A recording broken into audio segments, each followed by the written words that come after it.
Welcome to Choices Global, a production of First Assembly of God, Workmanville, Georgetown, Guyana.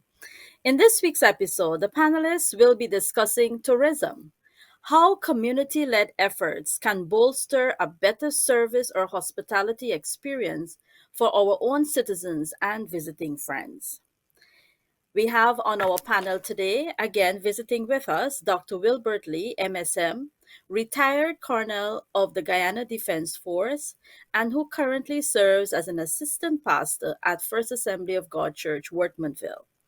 Mr. Kurt Corbin, security project management and administration professional, and Mrs. Chevron Corbin, finance expert at a global financing institution based in Geneva. This husband and wife duo currently resides in Switzerland. Mrs. Kim Van, Deputy Permanent Secretary in the Ministry of Tourism, Industry and Commerce for over 25 years. She represented the government of Guyana at several key international trade meetings and was the co-chair of the Electronic Single Window Steering Committee, overseeing the implementation of an electronic single window system in Guyana.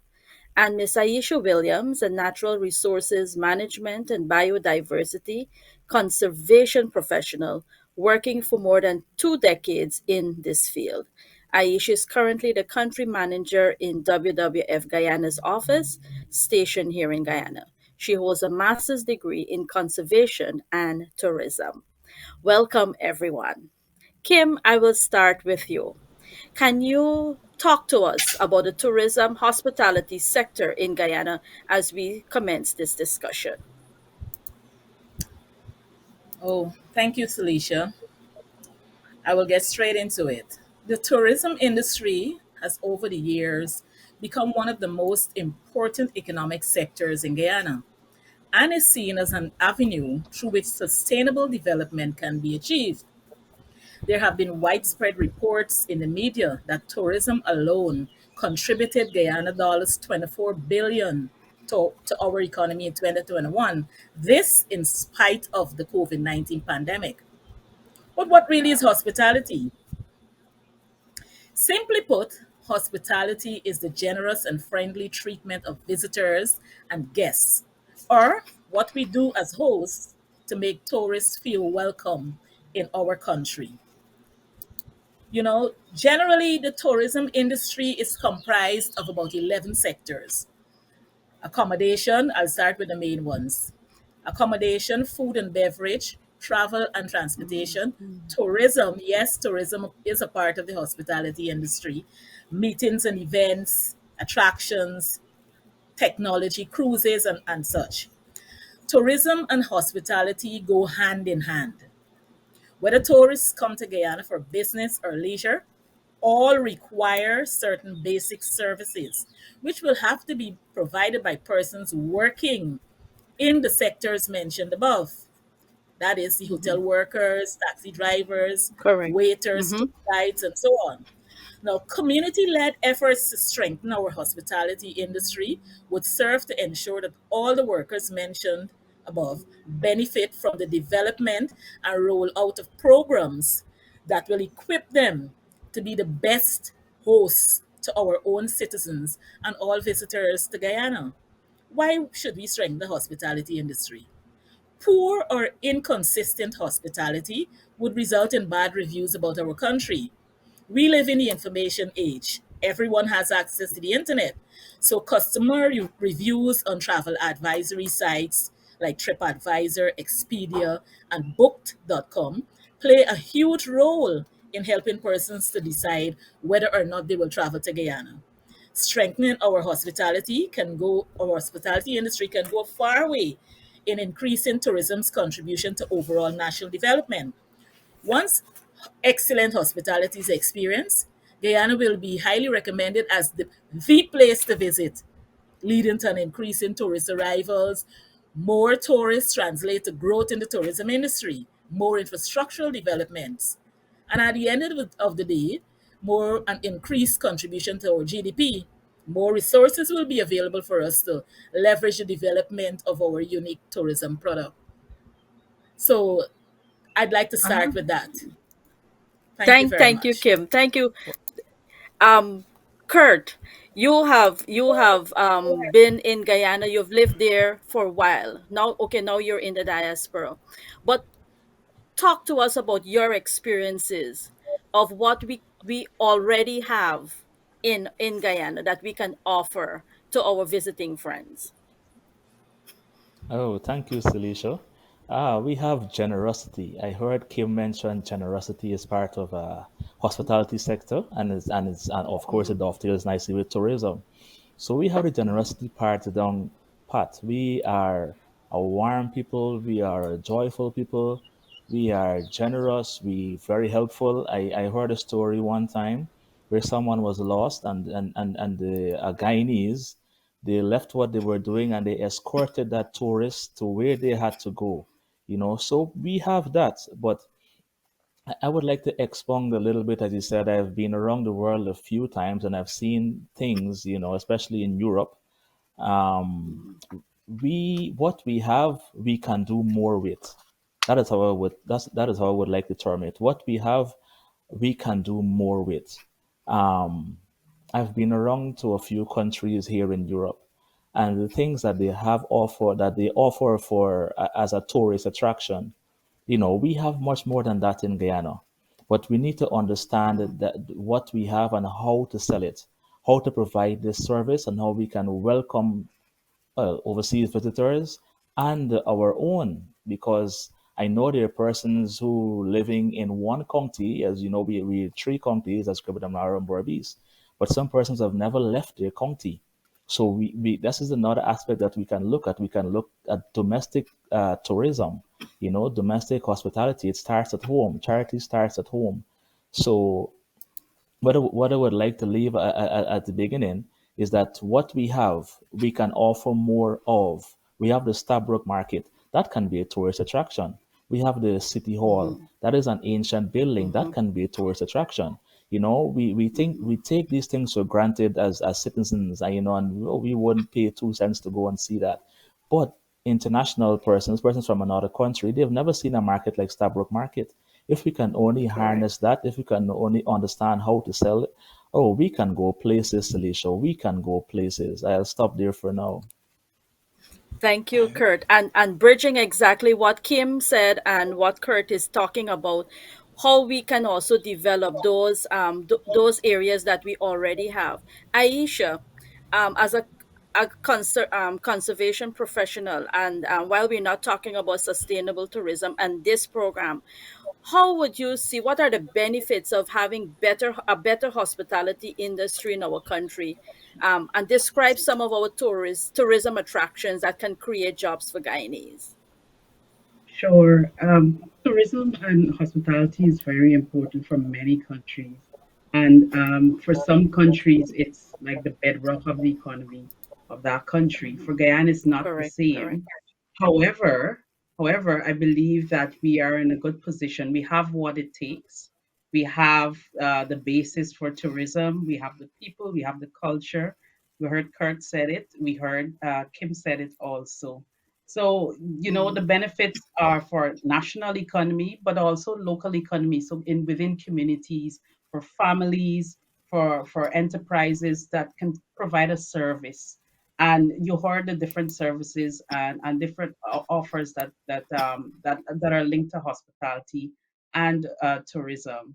And so from Kim, and so it really brings an economy into a country and into communities. It also helped to enhance the social cohesion within, especially when it comes to community tourism, for instance. It really helps to bring that social cohesion, enhance the culture, maintain the culture, because people want to be proud of what they have and what they stand for, and showcase that to visitors. And also it helps in conservation of nature, conservation of forest, wildlife, and the rich natural resources that we have. And many other countries, it contributes to that conservation, and also infrastructural development, and development of people as a whole and the communities. And Good. particularly in Guyana, there's so many different things that are offered here. And I don't want to focus too much on the nature side, but there's all of that, Kaichur, the Rupununi. But looking at community tourism, the food that we can offer within a setting of hospitality, and also the culture of dance, music. People look to see a different and experience a different side when they come to a country, different from what they're accustomed to also. And then they, for instance, there is just close to here in Georgetown, on the Mahaika, along the coast, on the Mahaika River, there are tours that can be done for bird watching and for watching various mammals like monkeys and all of that. That's the excitement for tourists. And then there are other tourists that just want to engage in the culture that people, Guyanese have to offer. So they will go and visit, like arts, the zoo, and so many different communities that have the different forts, and the Dutch and the Spanish fort and all those, you know, ancient, if we can call it, ancient ruins that exist. Thank Thank you. you. Thank you so much. Yeah, thank you so much, Aisha. Dr. Lee, bridging what Aisha said, and she mentioned some critical areas where communities can work along, especially in our culinary offerings.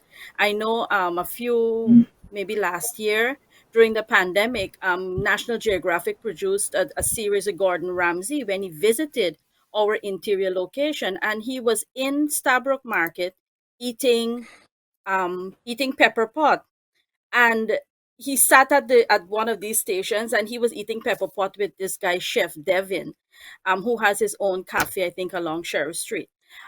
But here we had Guyana on display, our culinary offerings on display. They had how they made cassava bread, how they made the pepper pot, and then he produced this entire meal for the to show in that village.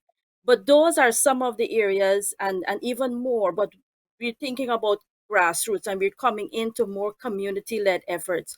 Dr. Lee, some Yeah. practical examples how the tourism industry can benefit from creating these community-led efforts to strengthen our hospitality industry. Well, thank you so much. I like what was said before. I believe tourism is offering what we have. And, some places that I've visited in other countries, as a tourist, I saw what they have.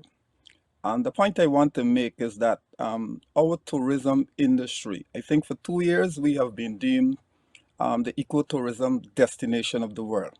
So I think for 2 years.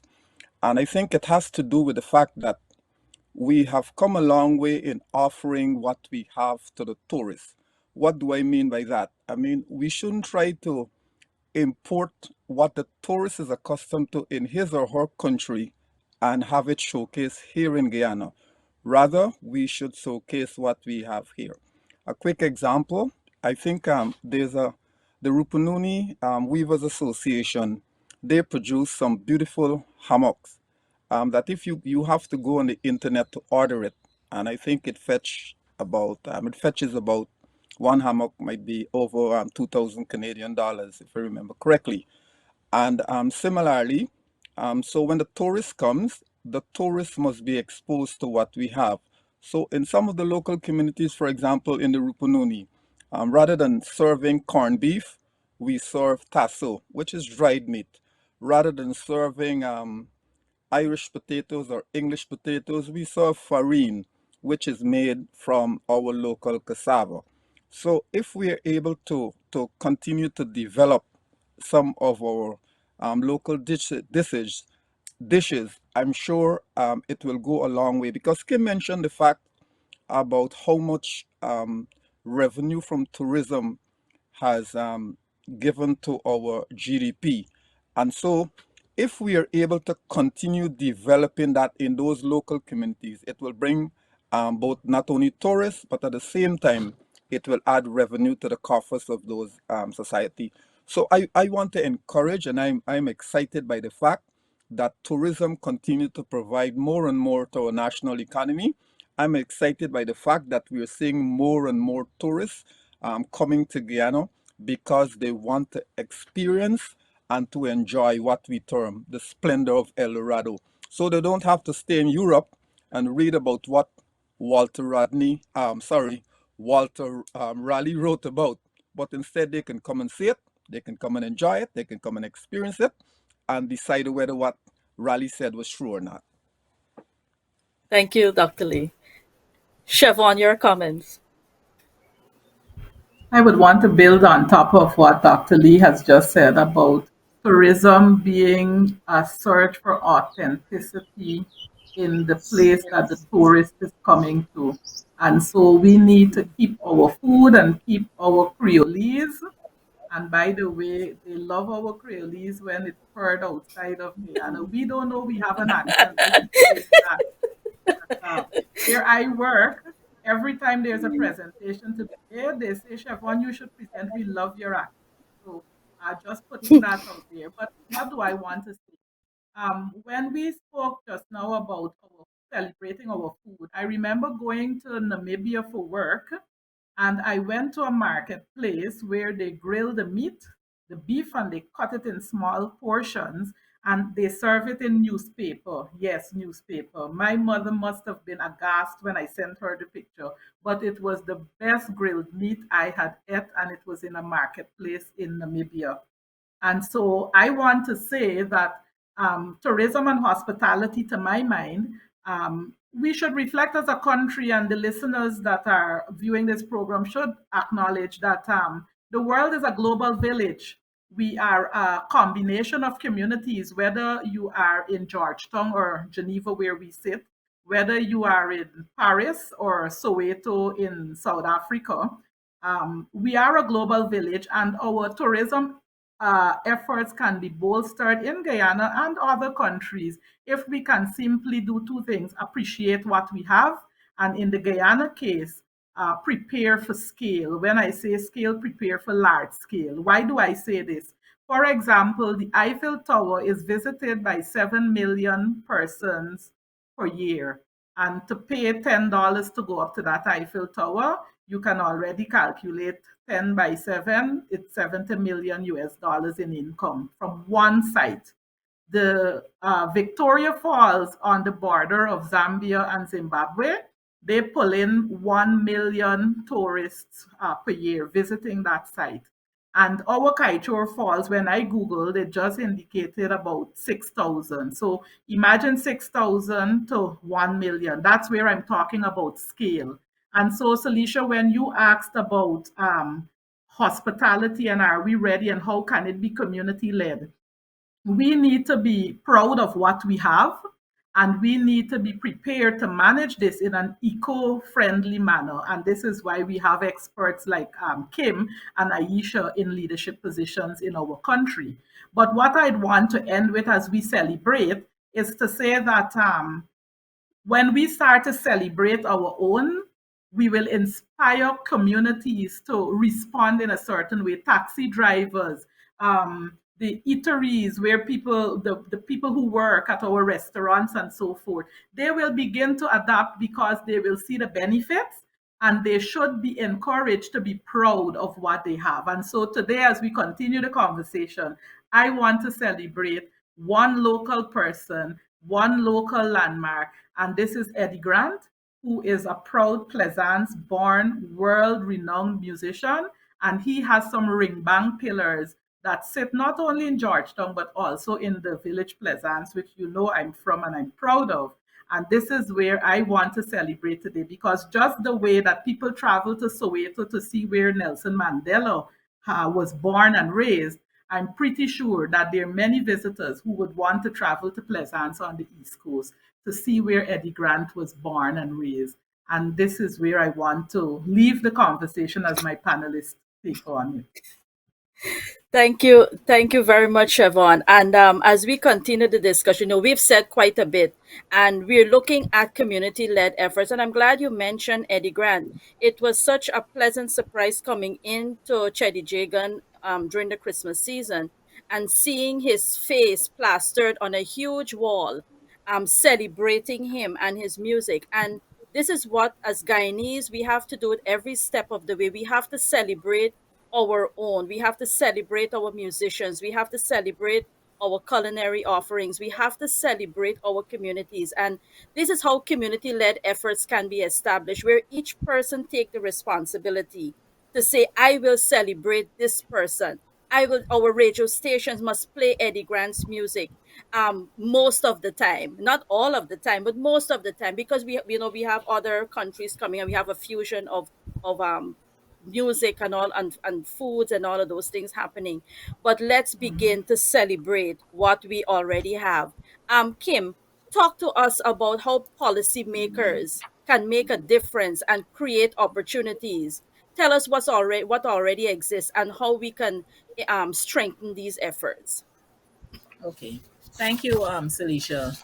The Guyana Tourism Authority, which falls under the Ministry of Tourism, Industry and Commerce, is the agency that has the responsibility for the development of plans for the tourism industry and so on. But they work along with the Tourism and Hospitality Association of Guyana, TAG. Well, TAG's membership is comprised of all the hotels, the travel agencies, resorts, and those and along that line. Now, the main way that training can be done, or capacity building in hospitality can be done, is through the development and execution of you know um, training and other initiatives that can be executed by the two agencies I mentioned.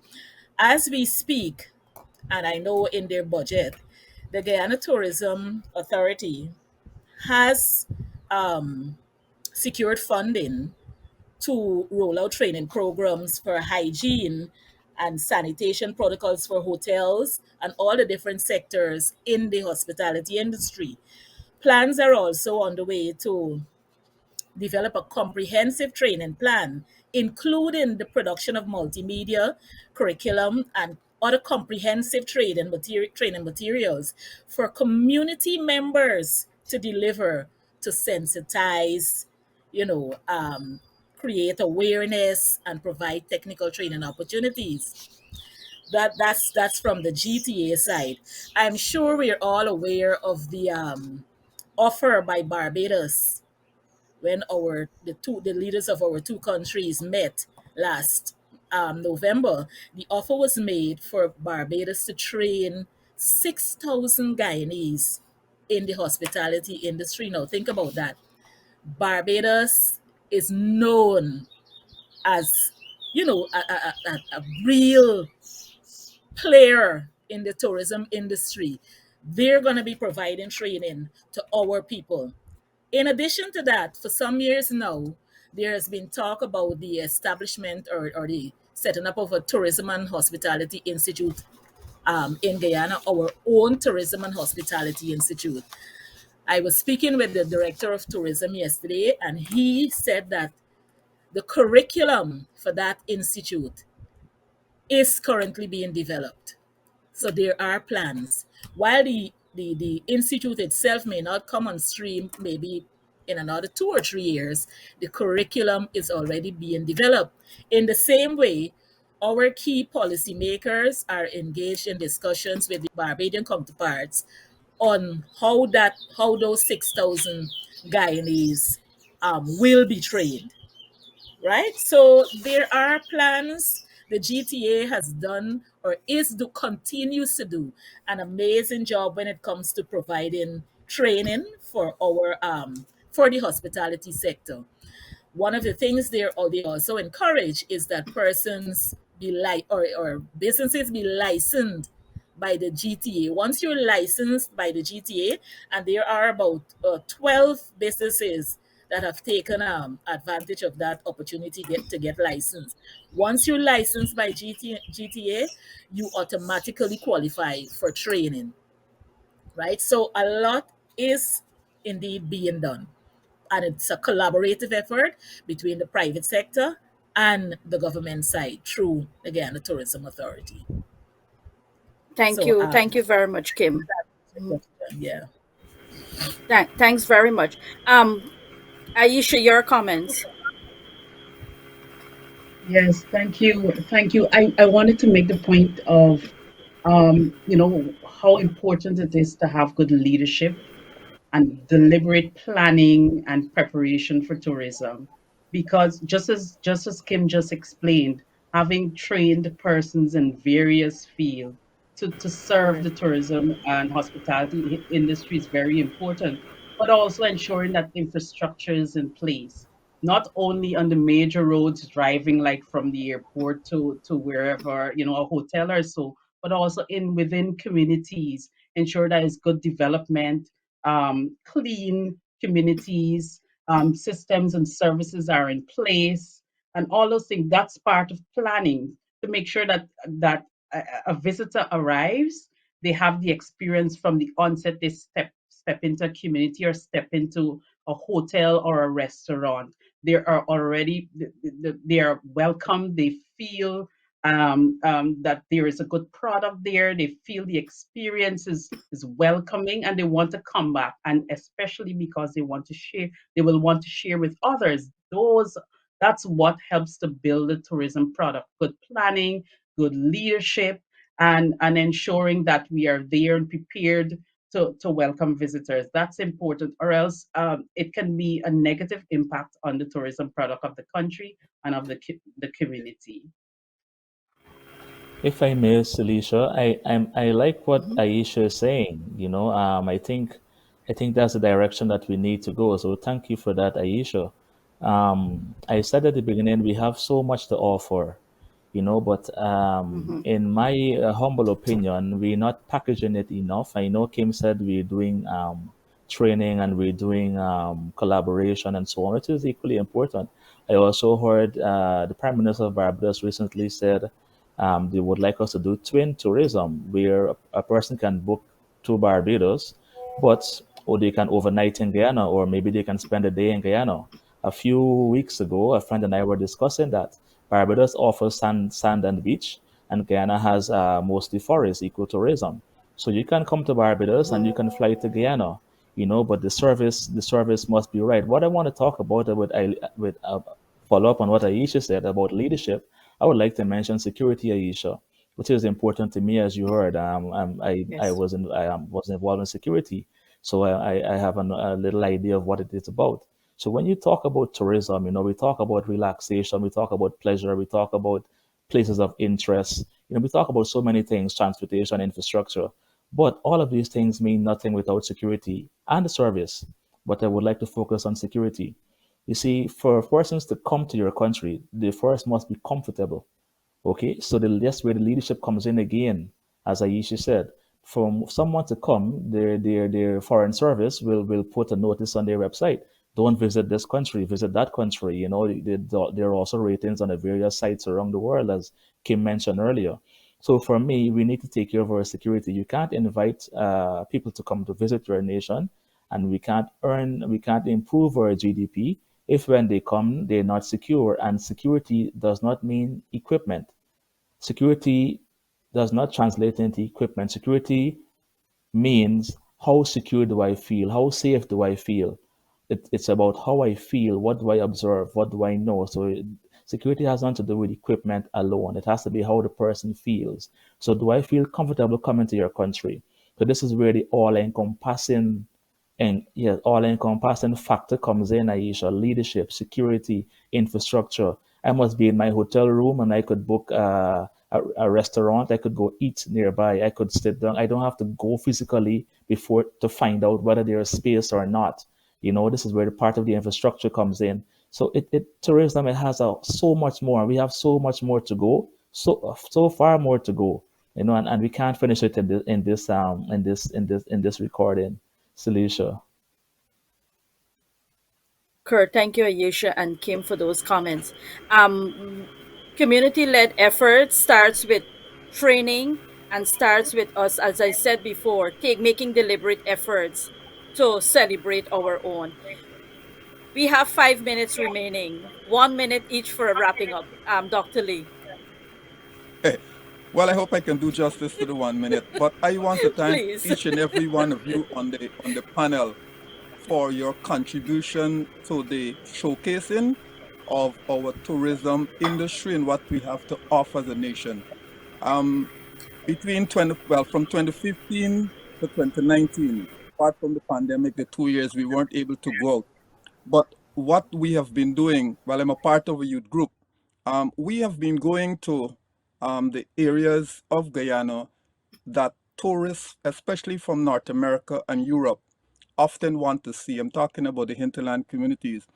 And what we have done is to expose young people who ever so often prefer to take a flight to North America, to the Caribbean, to see what those countries have to offer rather than taking a flight or taking a drive to our hinterland communities. So, the spin off of all that has been said before, I am hoping that some package can be developed, um, cheap or affordable, if I may say, Affordable. to encourage the next generation, the younger generation, to be exposed to what we have, so they can play an important role in selling to the world because of the connection to the social platform. They can sell to the world what we have. So I'm making a special appeal here and want to thank you, brethren. I want to thank you for the fact that you have made contribution to those young people and they have been able to see and so they can sell subsequently. Thank you. Thank you, Dr. Lee. Thank you. Siobhan. Sure.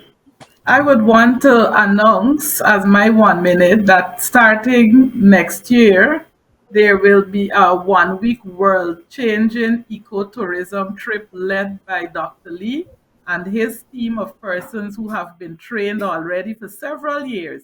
So if you're interested in discovering the interior of Guyana, you need to hit us up, drop a message in our YouTube and Facebook chat so that we can get in contact with you, because I'm saying that our children living and studying here in Geneva, we're paying money for them to go on a 1 week trip where they have no internet. I'm not advertising we don't have internet in the Kaituur area, but I'm just saying that Europe, Asia, there are markets out there who want to come and benefit from the ecotourism that Guyana has to offer, and we want to declare that Guyana is open for business.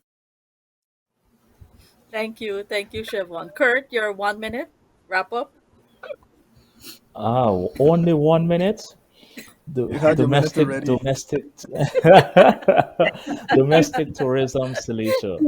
Domestic Yeah. tourism. Mhm. I want to go along with that part. I had that as my closing remark. Dr. Lee, Siobhan, I am going to continue with that trend, and I think it's a good way to go. Mhm. Um, we need to, you said that you used the word deliberate earlier, Celicia. We need to be more deliberate in expanding on what we have and showcasing what we have. That is the word. A person living in Berbice says some of them have never been to Escribo. There's another aspect Correct. of tourism called sports tourism. I've been around Europe with that, taking my boys to football tournaments in Germany, in Spain, in Italy, that I would not have ordinarily gone to just like that. But the club that they were playing for during the holidays, the summer and the Easter holidays, they arrange trips. This is called sports tourism. And we go. We've been to Milan. We've been to the stadiums there. We've been around the city, seeing different sites. We've been to the water parks there. And this is just from a club going for a 1 week tour. And the children are playing football. And when they don't have a match, they go and they see the city along with the parents. Sports tourism. So we can do this right home, but we have to develop the sites that we have. We have to love what we have there, Siobhan said. There's a statue on the Escribo, I think is of Damon. I hope I am correct. Mhm. And Yeah. we can market that. Right in the city, we have I hope I am not running over. Right in the city, we have the museum.